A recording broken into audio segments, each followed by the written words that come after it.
If there was a secret that would allow you to face coronavirus and somehow still be content, would you want it?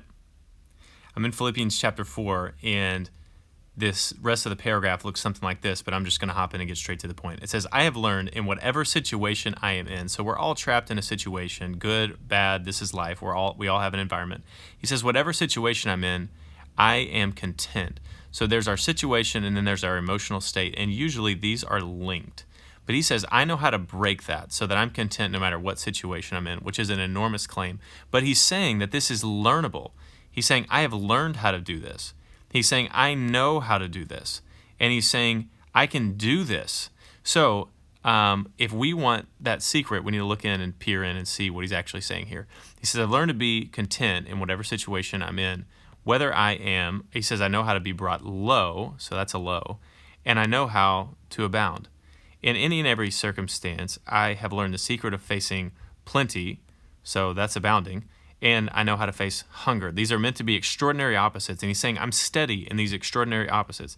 He's saying I know how to face abundance, and I know how to face need. This is meant to be the full extremes of the human experience, from extreme highs to extreme lows like coronavirus, like what we're societally and individually experiencing now. He's saying I know how to get through it all with a steadiness of spirit. Let's just make sure we understand how huge this claim is. So he's saying what we all know intuitively, which is as we go through our lives and we look to our future, we all have an environment. I mean, we can only see so far. And we look to that environment and we say, hey, is this good or is this bad? And it's usually life is a mix of good and bad. So there's my relationships, there's my money, there's my job, there's my family, there's all of these things in relationship to our immediate future. And we naturally look out, and if we tend to average these out, and it gets into our heart and soul, and that reflects, or rather dictates our emotional state. And if we tend to look out and see more goods than bads, then we are happy. And if we tend to look out and we see more bads than goods, then we tend to be sad.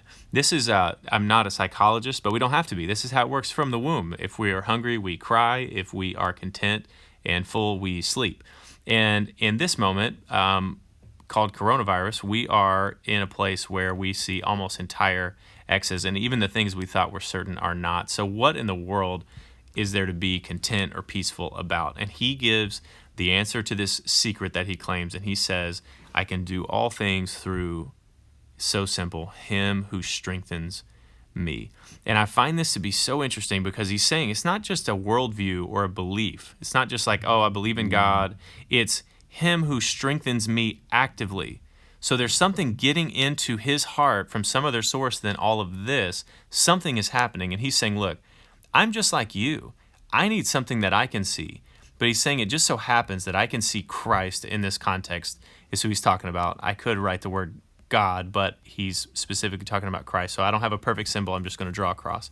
So he's saying, look, I'm just like you. I need to be able to see something that would strengthen me too. But what I see is I'm able to see past my ups and my downs here, and I'm able to go to something that's fixed. And when I go to that thing that's fixed, look what I have access to.